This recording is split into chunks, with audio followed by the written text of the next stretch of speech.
Hey, welcome back. Today I'm going to be going over this SAT percentage question that usually shows up on the second module, right? So, of course, before I dive into the explanation, please give this a try. Okay, so before I get started, right, thanks to Aniko.ai, right, for providing this specific question in their free resources tab. But let's start. So, here, right, assuming that you read the question, you'll realize that there's a lot of variables and percentages given. Most of the time, for percent questions, right, you can translate specific phrases into mathematical equations. So let's begin with the first one here. A is 62.5% more than B. That means A equals, right, because it is equals. If it's 62.5% more than B, that means it's whatever B is, and on top of that, you have to add 62.5% of B, right? Think about it this way, right?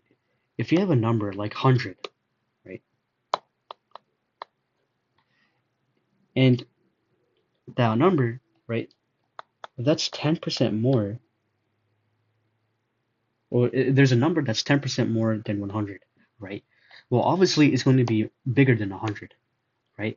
So with that similar logic, right, if you add these two terms together, right, which we will in a second, you'll realize that it's actually bigger. So once again, right, if we ever have this more than B part, you always want to include the B first, right? And then add on to that the percentage value of B. So now what you can do is rewrite this expression, right? 62.5% of, well, you can divide by 100 here to get into decimal form. So you could use decimals for this, but I like to just do it in my head. So that becomes 0.625, and then of B means times B. If you do B plus that, you get 1.625B. So that's, right, A equals 1.625B. That's our first expression. Our next one, B is 0.32% of C. That's going to be B is, as in equals, 0.32%. Once again, to get into decimal form, we divide by 100. So that would be 0.0032. And then of C means times C. So there's a C there. And if you know that you mess up a lot when converting percentages to decimals, I would just use decimals here, right? Divide by 100. And that's also another way you can convert. All right, then we're given, right, if A is 0.31% of D, similar logic, right?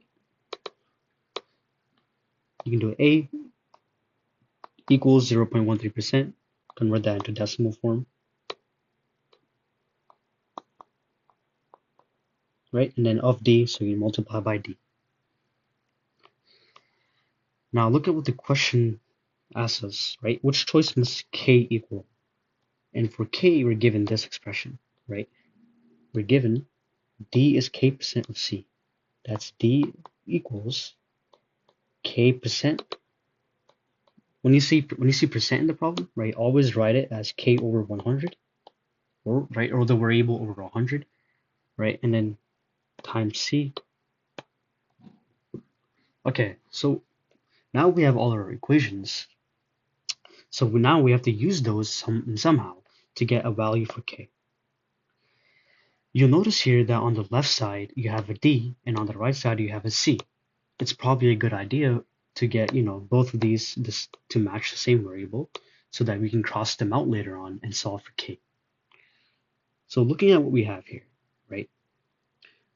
If A equals this value, right?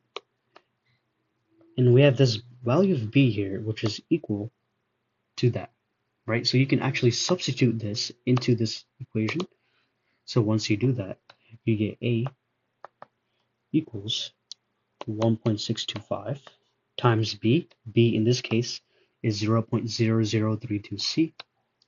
So you do times 0.0032C, right? Multiply these numbers together. This is where you should use decimals, right? You get 0.0052C. So now with that information, what else do we know? Well, once again, right, we also know that A equals 0.0013D. And we found another equation for A. So you can set this one and this one equal to each other, right? So doing that, you get 0.0013D equals 0.0052C.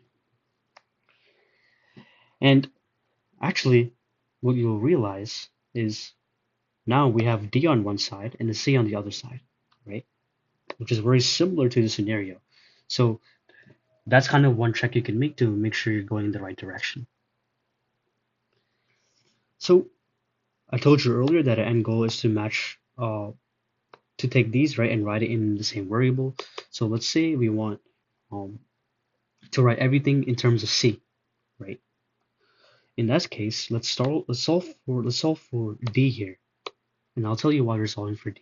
But to solve for D, right, I'll move this here, but to solve for D, you have to divide by 0.0013. And what's nice is that this actually cancels out, right? It divides perfectly and it's 4. So you have D equals 4C. Now, right, because we have D in terms of C, right, D equals 4C, you can plug that into this expression, right? So now what you get is D, which is 4C. So you have 4C equals K over 100 times C. Cross these C's out, right? So you get, now if you multiply by 100, right, you get 400 equals K. And therefore our answer choice is going to be D here. So once again, for these percentage questions, make sure you take each specific phrase carefully, translate it into a mathematical equation, and then you can go on and solve for it algebraically, right, using what you're given.